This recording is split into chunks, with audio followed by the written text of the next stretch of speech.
Well, you make shots against the Grizzlies. This would be great. I'm saying, switch up is crazy, You've been gone for a guy. I've jumped ship. Yeah, you're right. From Memphis now. How did it feel to be back? How's the calf feeling? Yeah, I'm fine. I think it's been 2 weeks almost. So yeah, I can't. My calf is healed, and yeah, we practicing. They were going for a little bit, so I was practicing here. You guys saw the probably with the G League and trying to be healthy, get better, and yeah, I feel good about it tomorrow. Yeah. What was that like for you to practice with the G League guys? I mean, it's different. I think with us, there's a couple guys I knew too. Antoine, trying to Gonzaga. I used to play pickup against him. When he was in high school. But yeah, I think it was good to be around with him and just practicing. With Zach, the head coach. I was with him with the Wizards, so yeah, it was a great practice. I had it. Rui, now when we hear calf strains, there's always this concern about them. Yeah. What was your level of concern when it first happened for you? I mean, I had it, for 2 years now. It's a different side, but on the calf is really, important. I always work on it, but it's just those fatigue and all kind of, recovery stuff is really, affect. You have to be really on it. But yeah, it happens, and I think with this, I really have to be careful, like you said, and with the workout, rehab and everything, I got to take it more serious. Do you think you'll play tomorrow, or that's to be determined? Yeah, I think so. Yeah, I think I feel good after, but I got to check with the trainers and everybody, and we'll see for tomorrow. Yeah. You would, I assume, try to be out there regardless, but does the fact, you're a free agent after this year, does that change your approach at all in injuries? I mean, I think, end of the day, I have to, I'm trying to help this team to win. That's the whole purpose of being here. I've been here for 4 seasons now.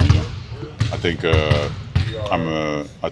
I'm the one of the guys the longest in here too. So, I'm being happy to be here and playing with these guys. The coaches, everybody. I love these guys. I think of course it's those contracting stuff is coming up, but end of the day, I just trying to focus on every day, just in the moment and trying to get through, get this game. We have a half, like 40 games in right now. Yeah. Sure. Right? Almost 45. Yeah. So we got the second half is coming too. So I think I got as a team too. But for me, we gotta ramp it up. JJ mentioned that you're becoming one of the better catch and shoot guys in the league. It's kind of how you continue to adapt your game to playing off ball roles like that. Yeah, I think playing here, since I got traded, especially playing with LeBron, AD, and now Luka, these guys is these guys get a lot of attention. You get always double team, whatever shift. So those kind of stuff I worked on since I got here, and those are my favorite thing to do now. So I think I'll just keep doing it, keep working on it, and that's gonna be my thing. But like for the first, say 20, 25, maybe 30 games, when you go into the locker room, DeAndre's blasting his music, singing, high energy. How would you compare where his energy's been at? I know you haven't traveled. It's a long season. Yeah. I know how that goes. Everybody get fatigued. Everybody's tired. But that's how our league is. We have to. As a team, we have to. Our chemistry got to be up. It's not only him. Everybody's tired. Everybody's fatigued. But I think with us, as a team, we have to understand that. It's a long season, and we have to build every game, every practice. Together. That's going to be really important for us, and we got to help him, and if we got to help each other, that's going to be really important. How contagious is his energy for the rest of the group, him specifically? No, we understand, it's just, I have that too, I have the face, and that's how it is, it is what it is, but I'm not trying to show much, that's one thing about me, I'm always trying to be consistent, no matter what. So, and I think we just, like I said, we have to just help each other and get through this together, and we just get ready for the playoffs. Rui, how's playing with those guys, LeBron, Luka, AD? How's that involved your game to open it up for you? Yeah, it's a lot like I said, just playing with those guys, they get a lot of attention too. So I had to kind of change my game of style of game. I think more those catch and shoot, those kind of stuff, back at, those kind of stuff I never really done it. And since I got here, those are things that I'm really focused on. So, expanding my game a lot. Of course, you guys see my mid-range and all that. Those shots are being, my thing too. So I'm just adding on it. このチームにいて、レブロンとかルカがいるので自分の役割を受け入れるっていうのを結構よく話されてますけども、その受け入れる、そういうのを受け入れようと思った時っていうのは一体いつだったか覚えてますか？もう最初から入ってるからで、それはもう自分でそういうチームにいるんだってことを理解してすぐやったので、そこは自分でもすぐ理解できることができました。その受け入れた中で受け入れるのと多分その役割を広げていくのとはまた違うと思うんですけど、両立できると思うんですけども、そういうのはチームメイトと話したりとかコーチ陣と話したり、そういうところによって僕がどういうふうに生きてきているか、最終的にはチームスポーツなんで、そこでどれだけ僕が自分の力を生かしながらチームを助けるかって大事だと思うので、そこを意識しています。河村選手がブルースと再度通訳契約を交わしたんですけれども、休んでいらっしゃる間にお会いした。そうですね。どんな話をされて、どういうふうに彼の最後の契約を。そうですね。何回かあって、その連絡も結構取ってたので、彼がどれだけ悔しく半年ぐらいできなかったバスケできなかったってことを言ってたので、その中で僕もやっぱり自分でも健康第一だってことを言いながらずっとやってきてくれたので、そこでこうやって復活できて、シカゴでもまた連絡来たので、河村君がサインした時にシカゴでまた会いましょうってことを言われたので、僕もすごい楽しみにしてます。Thank you guys. You feel good today? Oh, he's happy right now. I got this on too. Don't worry, it's up there. Kelly Green. I got it on. I really hope we can do this next week. It's going to be a lot of fun. It will be. It'll be a lot of fun. It'll be a good week. How did Rui come through practice today, and is he going to be good to go Monday? Yeah, he was able to do everything in practice today. He's trending towards being able to play. But still, there's a call later this afternoon, so he's trending. Jake has played pretty well with that starting lineup. Would Rui go back into that spot, or have you made any decisions about that? I haven't made any decisions. And he's going to be on a minute restriction when he comes back, so he'll likely come off the bench, similar to what we did with AR when he was on his minutes restriction. So his minutes are going to be determined if he is available. Whether it's tomorrow, Tuesday, he'll be available this week, and we'll figure it out. But he'll likely come off the bench, given he's going to have the minutes restriction. What did you guys miss with him being out, Rui? Shooting, lots of shooting. I mean, he's our best catch and shoot guy. He's one of the best guys in the league. We were talking this morning, and this is the balance that we've been battling all years. We can play better defenders and our offense isn't as good. We can play better offensive players and our defense isn't as good. So we're continuing to try to find that balance. You guys are playing the Kings tomorrow. There's going to be no Dennis Schroeder. Came out last night, suspended for 3 games from incident following. Last time you guys played, What's your understanding of what happened? I mean, look, it's a league matter, so I don't really have a comment on it, to be honest with you. They made their decision, and it's up to them. Were you aware of what happened after the game? There's very few things I'm not aware of. As a player who drove passions of opponents at times in college, people hated you. Thanks. and back and forth. Was it easy for you to, like, once you stepped off the court, like, okay, I don't feel about you any sort of way anymore, or were you a kind of guy who that stuff carried for a little bit, just generally speaking, as a human? Well, I've talked about this a lot. My freshman and sophomore year at Duke was very difficult emotionally and mentally, and part of it was I had to grow up, and the other part of it was you're not emotionally equipped to deal with that sort of, whatever word you want to use, hatred.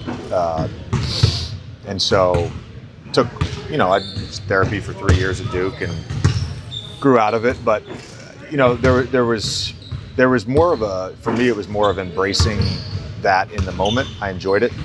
I did.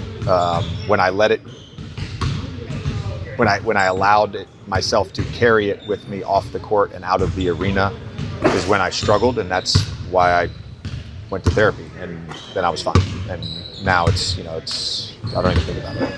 The Bucks game is one of very few objectively bad games that Luka's played since he came to the Lakers. Yeah. How have you seen him respond, just being around the team and trying to get back on track for things soon? Yeah, again, a lot of reflection yesterday.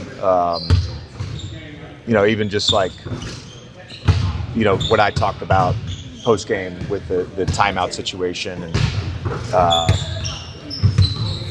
the truth is, like, for me, I think we've had one need play outside of a get-in play when we're up in those situations.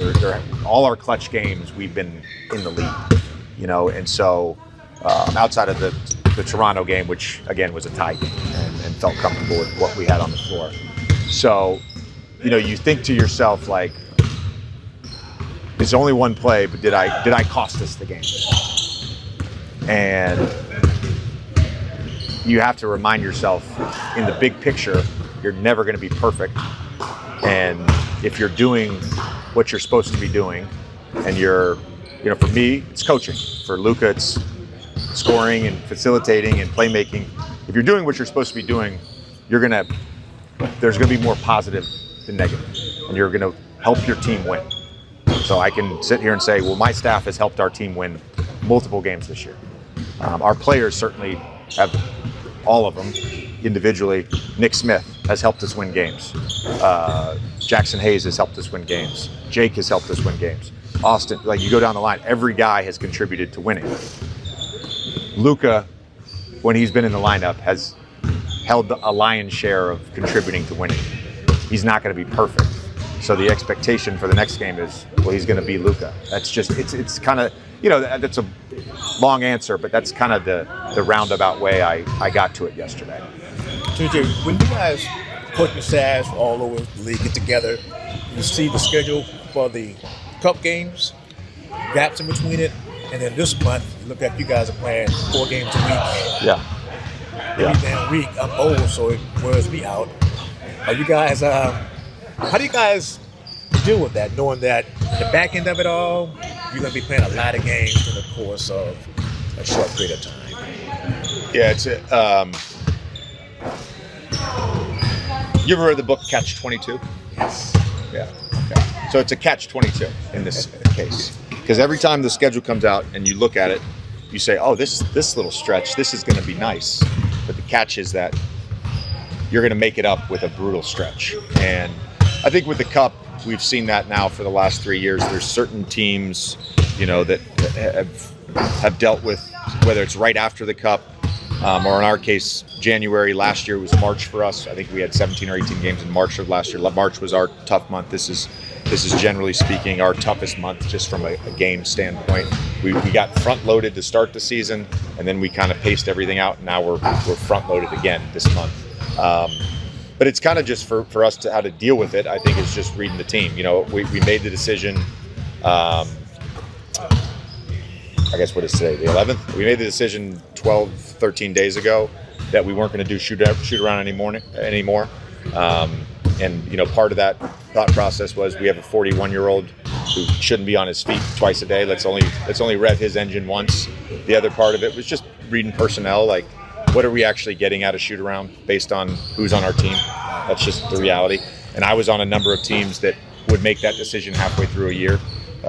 For us in Philly, we always met at the arena after the first, probably month and a half of the season, because that was good for Joel. That was good for our star player, for him to not have to wake up at 8 a.m., drive in, get to the facility, all that stuff, which is good for him.